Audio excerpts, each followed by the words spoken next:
Manger, cuisiner, cultiver, faire goûter, ça y est, ça commence. Le goût avant tout, épisode 8. Croquez et vous verrez chez Anne au verger de la montagne. Ça viendra à l'idée de personne de ne pas mettre d'huile dans sa voiture. Mais pour le corps, c'est pareil, il faut mettre des bons aliments dans son organisme si on veut qu'il vive longtemps. Il y a beaucoup d'herbes cette année avec toute la pluie.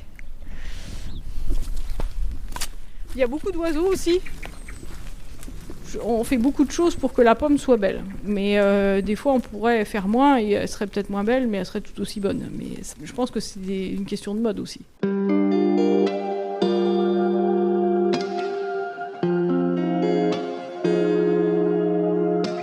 Aujourd'hui, je vous emmène à la rencontre de Anne. Elle produit des fruits à flanc de coteau dans ses vergers pleins de biodiversité. Elle nous parle de son métier, cousu de passion, son parcours avant son installation, mais aussi les défis à relever au quotidien et toutes les satisfactions qui lui donnent du cœur à l'ouvrage. À la cueillette, on récolte le travail de toute une année. Alors, Anne nous raconte les saisons, une occasion d'en savoir plus sur les fruits, les arbres et son métier d'arboricultrice en agriculture biologique. Bienvenue à vous dans Le goût avant tout, épisode 8. Sur l'exploitation, il y a donc des pommes en bio, des petits fruits, cassis, groseilles. Bon, cette année, c'était pas une très très bonne année. Avec le mauvais temps, c'était un peu compliqué. Mais en effet, ils sont là. Il y a aussi des prunes, des pêches, puis un petit peu de poire, un petit peu d'abricots, mais en toute petite quantité, uniquement pour la vente directe à l'exploitation. Tous les fruits sont en bio, c'était vraiment la condition quand je me suis installée, je voulais absolument faire du bio, parce que ça correspond à ma conception de la production. C'est vrai que c'est beaucoup de travail, mais ça permet aussi d'avoir des fruits de bien meilleure qualité gustative, sachant qu'il n'y a pas d'irrigation, donc c'est des fruits qui sont très concentrés au niveau arôme. Donc c'était vraiment, je dirais, la condition, je ne voulais pas faire du conventionnel. Il n'y avait pas de verger avant sur l'exploitation, il y avait seulement des petits fruits. Donc mon père exploitait ça, et puis ses grandes cultures. Après, ça se vendait un petit peu moins bien, le cassis et les groseilles. Même si on était passé en bio, ça aurait été quand même compliqué, parce qu'on avait du mal à maîtriser en fait, le mûrissement des fruits. Donc soit ils n'étaient pas assez mûrs, soit ils étaient en fait trop mûrs. Donc, et puis il y avait de la concurrence à l'époque avec la Hollande notamment, où ils cultivaient des groseilles sous serre. Donc ça permettait d'avoir un mûrissement optimal des grappes de cassis et de groseilles. Donc voilà, moi je me suis orientée sur la pomme, ça me plaisait, j'avais fait tous mes stages de fac en arboriculture, en pomme quoi, et je trouvais ça intéressant. C'est venu, je dirais que toute petite j'y pensais, mais c'était pas très, dans le milieu agricole, c'était pas forcément toujours bienvenu. On disait plutôt, il vaut mieux aller travailler ailleurs, parce que c'est vrai que l'agriculture c'est difficile, il faut faire beaucoup d'heures, il faut beaucoup travailler, mais moi ça me plaisait beaucoup. Ensuite, j'ai d'abord passé mon bac, et puis après, j'avais toujours envie de m'installer. Je pensais plus à produire des plantes médicinales. Mais bon, je savais pas trop comment faire, comment les commercialiser, et puis finalement les événements ont fait que je me suis orientée vers la biologie. Donc j'ai découvert l'INRA à Angers, la spécialité, il y avait beaucoup de recherches en arboriculture, en création variétale, et puis il y avait des personnes vraiment très intéressantes. Ça m'a plu, et puis voilà, il y avait déjà des cultures de pommiers dans le secteur, donc je me suis dit pourquoi pas moi, et puis je me suis installée comme ça, et voilà. Et peut-être qu'un jour je ferai des plantes médicinales, mais bon, pour l'instant je fais des pommes. Enfin, je produis des pommes, pardon. Voilà. Il y a plein de belles choses à faire à la campagne.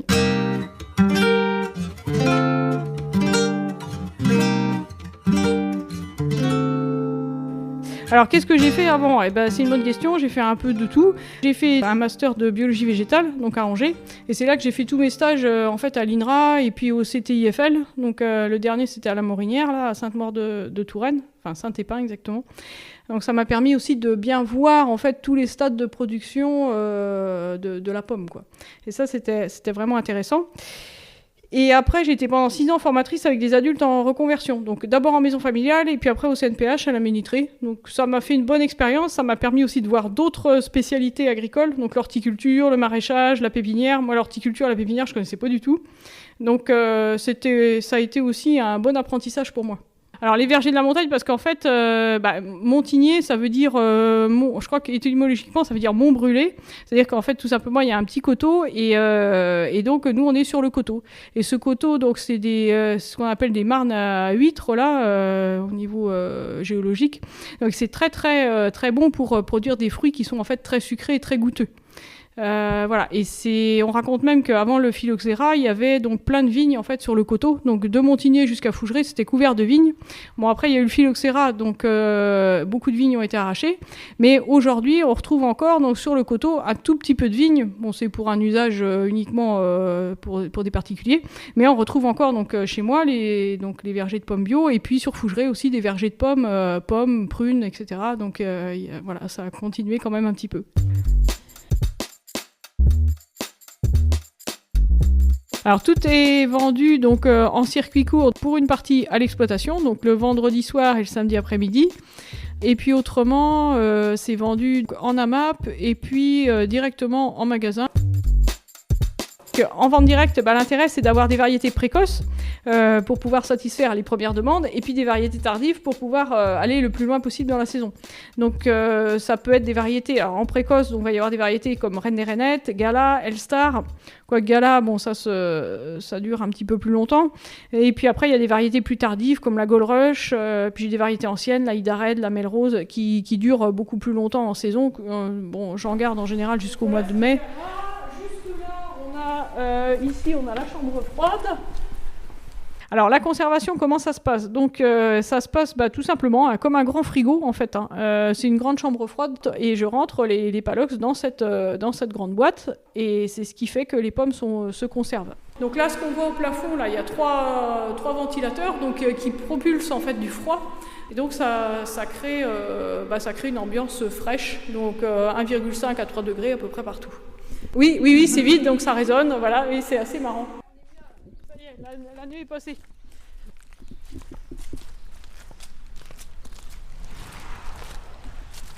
Les pommes, la cueillette commence en général aux alentours du 20 août, et puis ça se termine, on va dire, au 15 novembre à peu près. Donc là, c'est on récolte tout le travail de l'année. Donc la cueillette, il y a deux façons de cueillir. On cueille donc le bas avec un petit chariot de cueil. Donc un chariot de cueil, c'est un genre de petite table qui fait à peu près 1 mètre de haut et sur laquelle on pose notre sac de cueil. Et donc, au lieu d'avoir des pattes, en fait, ça a des patins. Et donc, on tire le traîneau et on cueille donc tout le bas de l'arbre. Et puis après, on passe, pour faire les têtes, donc ce qui est le plus haut, on passe avec une plateforme de cueil. C'est comme un genre de nacelle, si on veut. Et puis, donc, on ramasse les pommes qui sont en hauteur et puis on les met dans les palox qui sont aussi sur la plateforme. Alors, avant la cueillette. Donc là, si on repart au point zéro, donc le point zéro, moi je dirais que ça commence en novembre-décembre. C'est soit la plantation, donc c'est là où on peut planter, chez moi on dit, à la Sainte-Catherine, tout bois prend racine. On essaie de planter au mois de novembre ou décembre, comme on peut aussi, suivant le temps, voilà, s'il pleut pas, etc. Alors ça, c'est l'aspect jeune plantation. Ou alors, ce qu'on fait donc sur des plantations qui sont déjà bien implantées, à partir de, on va dire, mi-novembre, fin novembre, jusqu'à, on peut aller même jusqu'en mars-avril, on taille en fait les arbres. C'est-à-dire qu'on élimine en fait des branches pour faire en sorte que ce soit assez aéré. Alors on a des sécateurs électriques, donc ça c'est une très très belle invention. J'attends l'exosquelette. Alors, c'est très très bien, ça permet de faire beaucoup de travail et puis de bien tailler.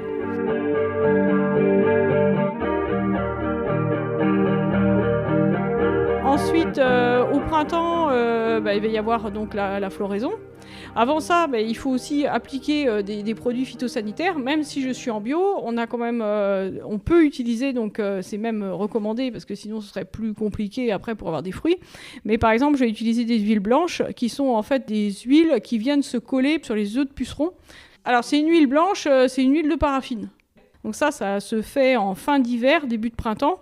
général au mois de mars, ça évite qu'il y ait trop de pucerons sur les arbres après.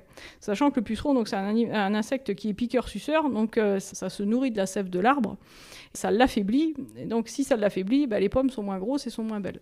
Et puis après, suivant le temps qu'il fait, on a droit, par exemple, sur des variétés comme Gala qui sont très sensibles à la tavelure. Donc la tavelure, c'est un champignon qui se développe en fait entre l'épiderme de la pomme et ce qu'on appelle la cuticule, c'est-à-dire la couche de cire qu'il y a sur l'épiderme. Donc, quand on en a sur les... moi, j'en ai essentiellement sur la Gala.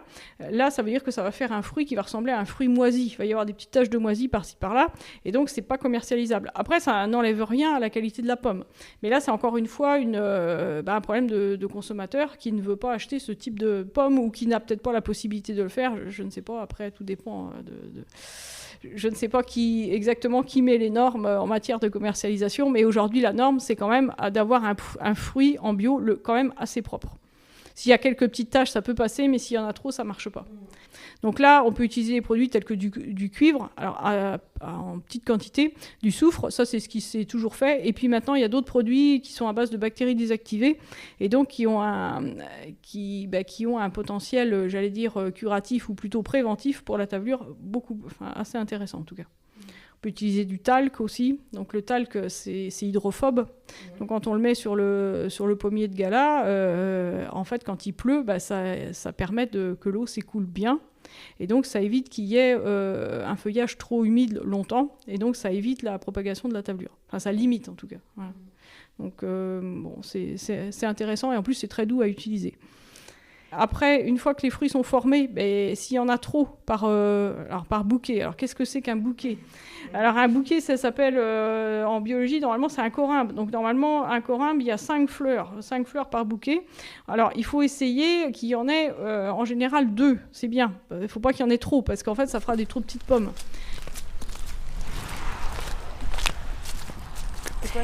Alors ça c'est de la Gold Rush, donc l'année dernière on n'avait pas beaucoup, donc elle a alterné. C'est-à-dire qu'une année elle donne beaucoup moins. C'est comme dans la chanson, une année bonne et l'autre non, et sans vacances et sans sortie, voilà. Donc il faut passer après manuellement. Donc en général on commence au mois de juin et puis on finit mi-juillet à peu près pour éclaircir les pommiers. Voilà, donc ça je dirais que c'est le dernier travail avant la récolte. Après, il y a d'autres choses à faire. S'il y a par exemple des températures trop élevées en été, on peut utiliser donc encore une fois le talc. Le talc, donc ça fait un voile un peu blanc à la surface des pommes, et donc ça évite qu'il y ait une température trop importante sur l'arbre, et donc ça évite les coups de soleil. Donc les coups de soleil, ça forme un espèce de, je dirais comme un cal un peu noir sur la pomme. Elle n'est pas mauvaise, mais par contre c'est pareil. Encore une fois, c'est pas joli.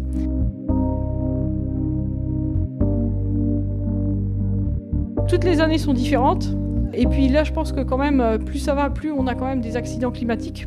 On voit bien, moi je trouve que c'est différent depuis 2019. En fait, on a parfois des épisodes très très chauds l'été, où là, il faut vraiment protéger les pommes pour ce qu'on appelle les échaudures, c'est-à-dire les coups de soleil, en fait, tout simplement. Puis après, il y a des produits qui sont en fait des extraits de plantes, mais un mélange en fait d'extraits de plantes qui déstressent en fait la plante. Alors ça paraît peut-être un petit peu peut-être ésotérique de dire ça comme ça.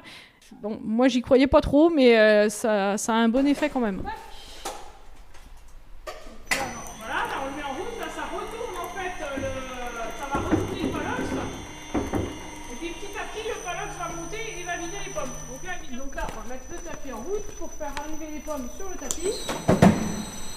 Sur la partie donc arboriculture, ça commence donc aux alentours du 19 août. Là, j'ai 3 personnes qui viennent en saison, voilà. Elles restent pour toute la cueillette et après, elles viennent pour conditionner les pommes. Passer les pommes, ce que l'on appelle le vide-palox, c'est-à-dire que c'est un appareil qui retourne les palox et ça amène les pommes sur un tapis.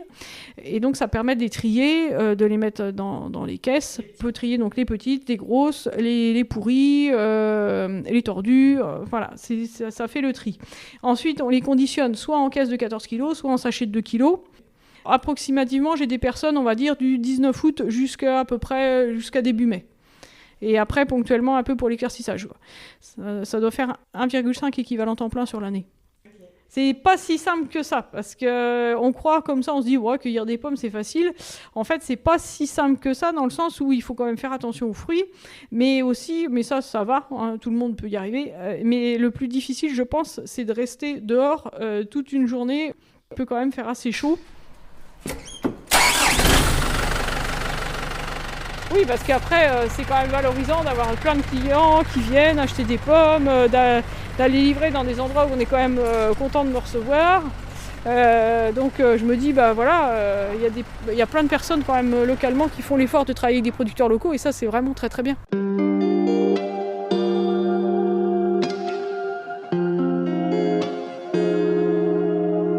Vous avez écouté l'épisode 8 de Le goût avant tout, le podcast du projet alimentaire territorial de la communauté de communes Anjou-Loire-et-Sarthe. Pour les bonnes adresses des producteurs locaux, c'est sur ccals.fr. Un grand merci à Anne pour nous avoir ouvert les portes des vergers de la montagne. Conception et réalisation, Emmanuel Mounier pour la communauté de communes Anjou-Loire-et-Sarthe, un projet réalisé avec le soutien de France Relance. Abonnez-vous